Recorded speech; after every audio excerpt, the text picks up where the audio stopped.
ยเลยแบบนี้เนาะ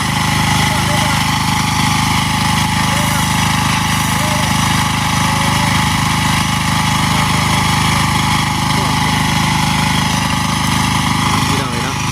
คือว่าจะไกลเหมือนกัน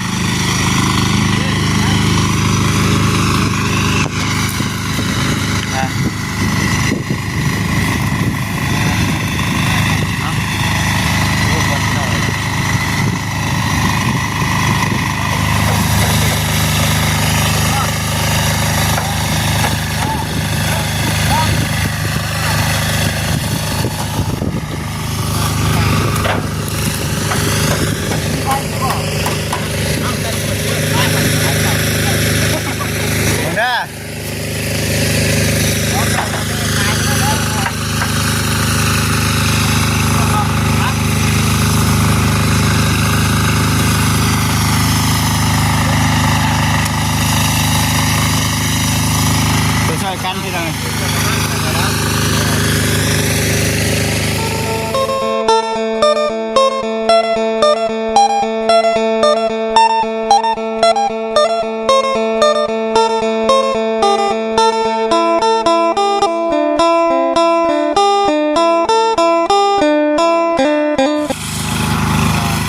ติดแล้ว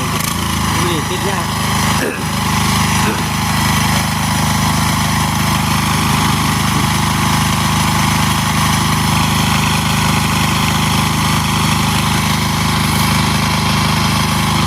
นี่คือติดบ่ได้เนาะพุทธว่านคือว่าติดยากที่สุดก็ให้เจ้าของยังเจ้าของติดเองเป็นเมนอยู่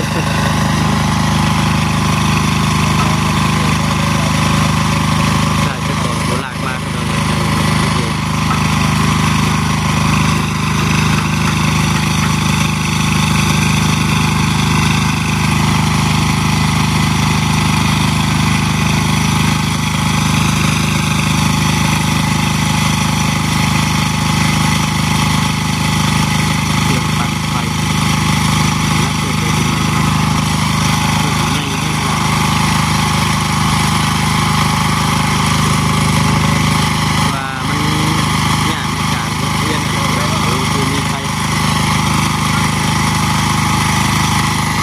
ลุยเลยแบบนี้เนาะ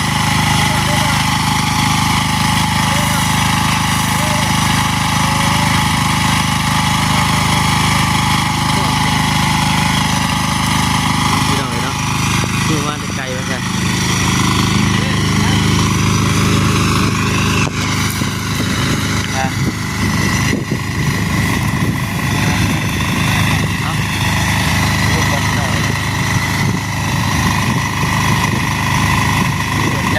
บาท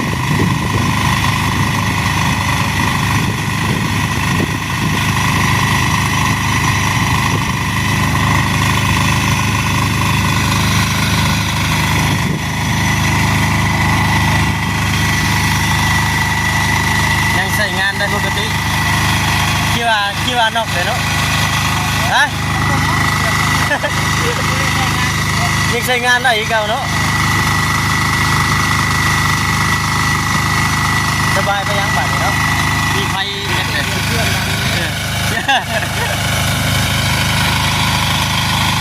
เครื่องนี่คือว่าดังเลยพี่น้องเนาะ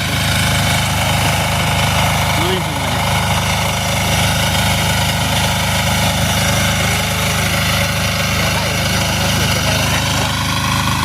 สบายไปยังบัดเนาะ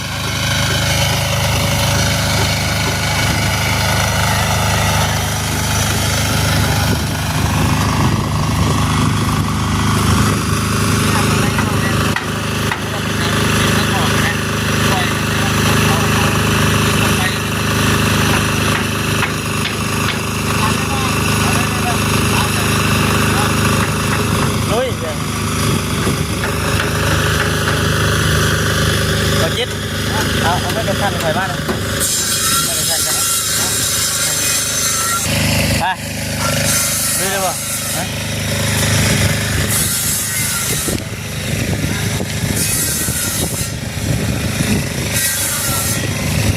บายเป็นยังวันนี้เนาะเป็นมีไฟเลยกันเนาะ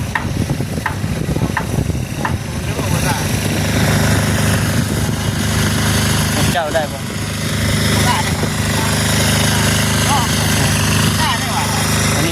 ากันง่ายอันเป็นเชื้อราพี่น้องตัวเป็นเดียวดินมา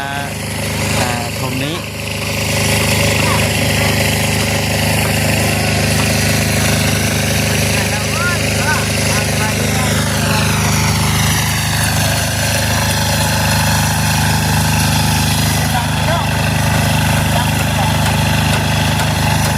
ก็หน้าบนยินหลังนะใช่ว่ารถออกว่าใช่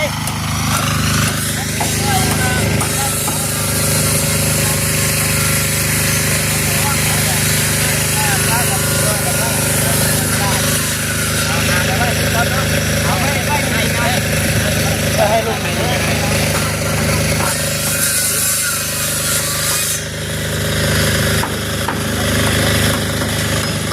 ไปก่อนแล้วไอ้น้องตัวนี้จับก็ได้ตอนหน้าครับตอนที่เพื่อนกันกระดาเมื่อยก็บอกเด้ออะไรอย่างนั้นทำคนไหนได้ไหม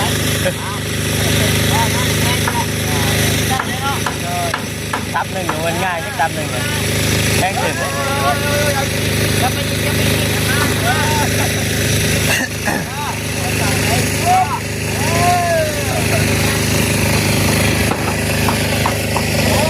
ตับ600มาได้นี่ได้600 บาทเนาะ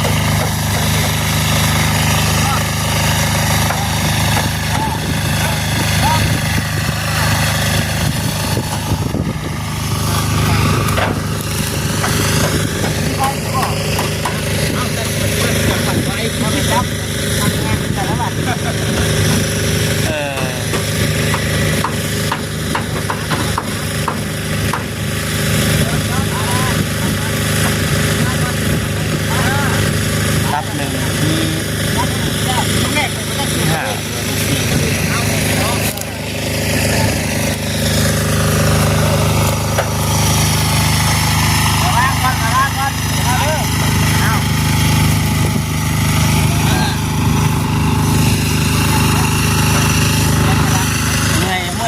เมื่อยบอกเด้อ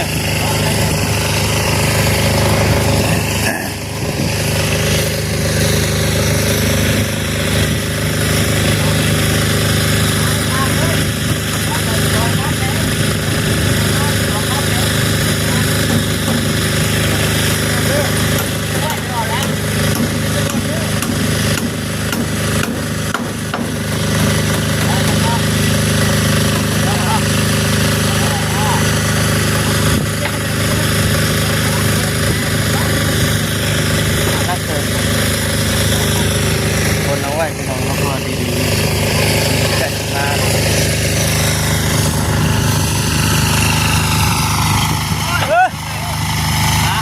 พอดังโอ้เห็นเนาะพุ่นมืดมาเลยโอ้ยดินที่เข้ามาได้ยังว่าดินนี่เนาะ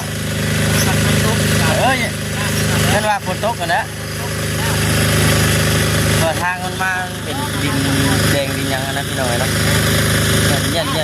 ยากในการเอาเข้ามาแบบชาวนาอย่าให้ฝนตกหนึ่งครั้งอยู่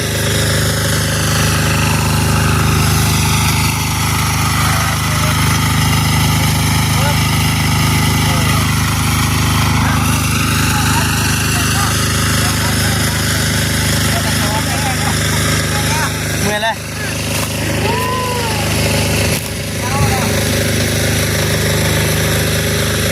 คนกระชิตกแน่พี่น้องเลยเนาะ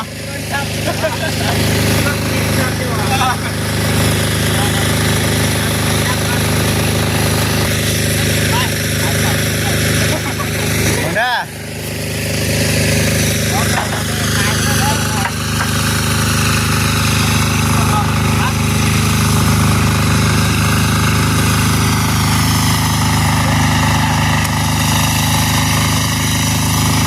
ช่วยกันพี่น้อง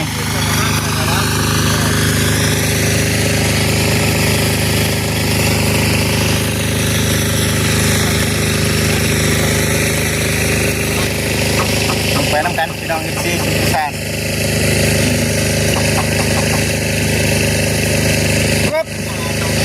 นั่งเติมได้เนาะที่ได้มองลา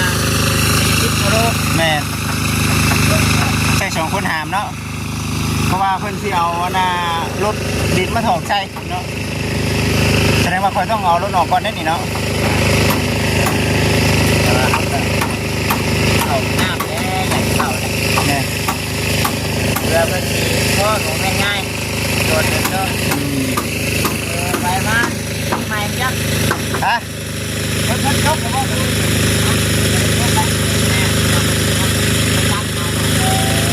พิ่นกำลังเลยกำลังไปเอาเนาะ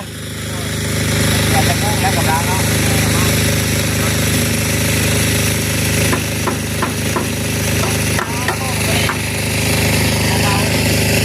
ไปดูไปใส่กันเลยโอ้ยเนาะถ้าลมฝนกระชิตกจะได้นี่ได้เนาะแม่นี่เพิ่นเอาไว้เฮ็ดฝาเฮือนพี่น้องเอ้ยเนาะขนาดเฮือนใหม่นี่ก็ยังงามเลยนะพี่น้องเอ้ยเนาะท่านดินซ้ำได้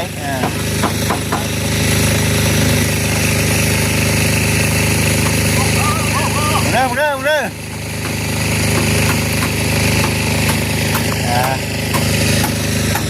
ต้องไปพี่น้องเนาะใส่กัน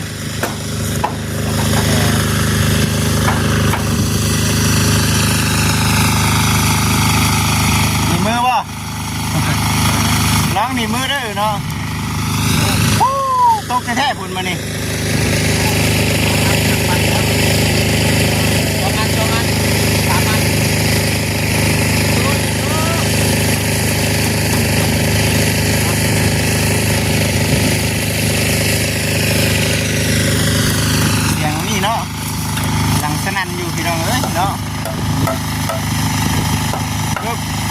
ไป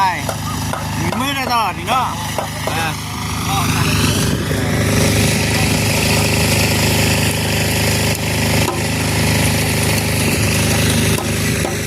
ไรเบิ่งเด้อปึ๊บไปกำลังที่เราเลยเนาะคุณโอ้เสียงดังเนาะนี่เนาะแล้วก็น้องไอ้ดินดังเลยอันนี้ได้เสียงปั่นไฟมาสั่นเนาะสั่นเลยแสดงแบบต้องได้ตลอดนะวันไหนกันเนาะมาเด็กแต่ก็ไม่รู้นี่แหละโอ้ได้ป่ะใช่ยอดเห็นไฟแล้วใช่ยอดเห็นไฟแล้ว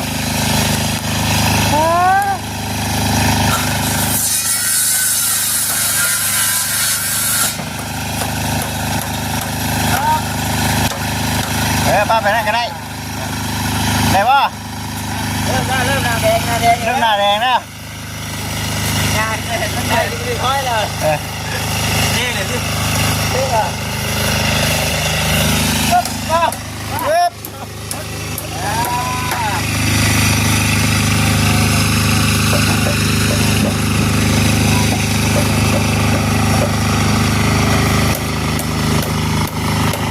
ไปยังเลยนี่แหละเนาะถือว่าชัดเจนไว้ให้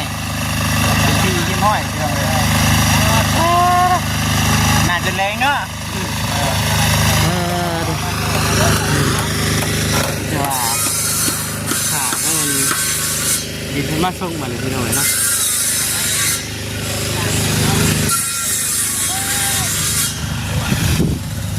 โหดร้ายโอ้จนหอบเนาะบวกกับแดดฮ้อนเนาะเพื่ออะไรคะย่อยสบายดีมื้อนี้เป็นจังได๋ล่ะมื้อนี้กินถุงเพื่อนสิมาถุงมื้อนี้ไรถุงบ้านถุงเชิงมื้อนี้เด้มื้อนี้เนาะ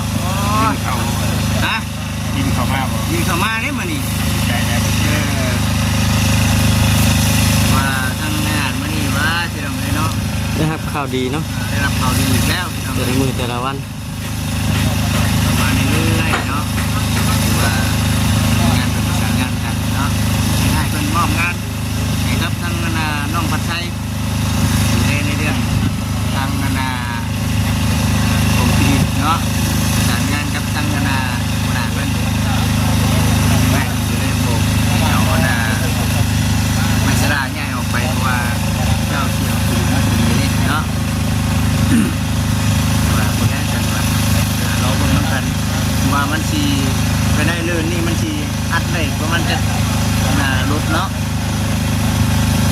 บอกด้วยว่า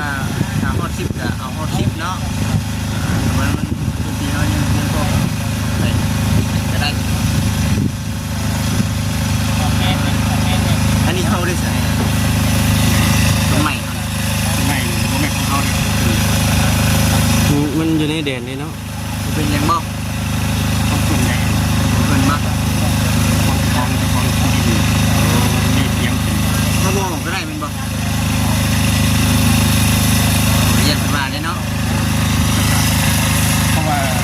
เขามาการที่คุณยังบอกขายเป็นบอกกูย่านอยู่ได้เนาะมาเลย มันบิ๊กเนาะ เอาไปเนาะเรียนว่าเงินเอาไปให้เพิ่นมาให้กับเอาให้เพิ่นเว้าเนาะว่าคุณเป็นถึงเตียงเพิ่นท่านใดผู้ใดเขาประสานทำประสานเขาประกาศแล้วประกาศเลยเนาะประกาศญาติเลยประกาศญาติเลยเป็นว่าประสานตัวนี้ให้แน่บอกไปดิดูวันนี้เป็นจะเอาลงสองโค้งนี้ว่าประสานให้รู้ว่าจะเอาลงบ่เอาลงประสานมันจะอะไรนอกจากนี้นะครับประกาศเลยเนาะประกาศเนาะประกาศแต่ว่าทั้งผู้รักผู้ใหญ่ทั้งแง่เป็นบอกนะไปได้เนาะติดตั้งว่าประสานรู้เนาะแม่ก็จะดีไปติดเจ้าของเขาก็จะประสานเป็นแรงเป็นโอ้ เวลาบ่ได้ก็สุดแล้วแต่เพิ่นเนาะ ไปเขาคิดเป็นรายการมีประกาศแล้วเอาในกระทำเต้พี่น้องเอ้ยมื้อนี้นะเนาะได้รับโชคได้รับข่าวดีแน่นอนมื้อนี้เนาะน้องปัจจัยเพราะหัวช้างนั่นคือเรื่องที่ฝนตกแห้งจะมาเปลี่ยนแผนมาจักจัดเนาะโดยมือใหม่เด้อบ่แห้งกันเนาะ ถ้าดังเพิ่นติดตั้งมาอยู่ ทั้งง่ายเพิ่นกระบอกลายมือเติบก็ได้เนาะแทนหาตึกเต้มือเป็น บ้านตู่ทางร้านผู้นำตะวัน งานแต่มือนะผู้แรกแต่เปลี่ยนให้น้องนิ้วกับไทยเปลี่ยนให้น้องนิ้วหาแต่น้องนิ้วว่าคนจกทำได้ส่วนนี้คนจกทำนี่เลยเมื่อไรอีก คนที่นู่นนี่บางคน น้องนิ้วฮะ เพราะอันนี้นะรถ แม่คนจกอยู่ค่ายทหารเนี่ยเขาไปตัวบอลหนึ่งนี่ก็อยู่แถวนี้อยู่แถวบ้านนี่แหละจกเด้ วันนี้นะทางเบิ้งมาถึงมาประมาณจะโมงคุณว่ามาแล้วเห็นปะ โดยโบราณกำลังแปลวดินวันนี้แต่จริงๆก็บอกคนว่ามาคันว่ามาจะเข้าได้กันอาจจะต้อนเด้อว่ะเขาก็เล่งให้อยู่พี่น้องเนาะแต่ว่าทางคนเลยเนาะจะบุกหาเวียกทำงาน ว่าชมแรกก็ดีเพราะว่านึงมาถ้าฝนตกนี่อ้างได้หนินำให้นำหน้าได้ด้วยได้หนิเนาะนำหน้าได้ได้หนิพี่น้อง เอาสาวคอโตกินน้ำก่อน มาเนาะมาเนาะนี่ไม่นี่นะทางมือจะได้ฝ่ามือฝนมาแหละที่ว่าผมมันอีกเรื่องเลยเนาะ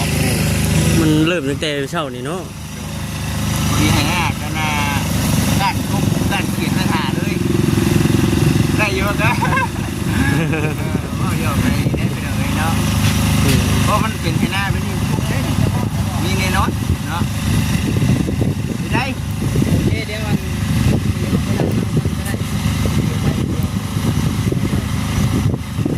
รถเจ้าโทรมาเลยนะเราเป็นคนวัดนี่เดี๋ยวก่อน แม่รถเสือบ่ติดเจ้า เดี๋ยวไปย่ารถก่อนจะได้เป็นหนึ่ง จกที่เพิ่นก็ได้ คิดบ่ แม่ เป็นหนึ่งเดียวย่ารถออกก่อนเนาะป้าเจ้าทันใจดีนี่เนาะโอเค พี่น้องเนาะอยู่ดีเด้งพี่น้องเด้อรักกันจ้ะสบายดี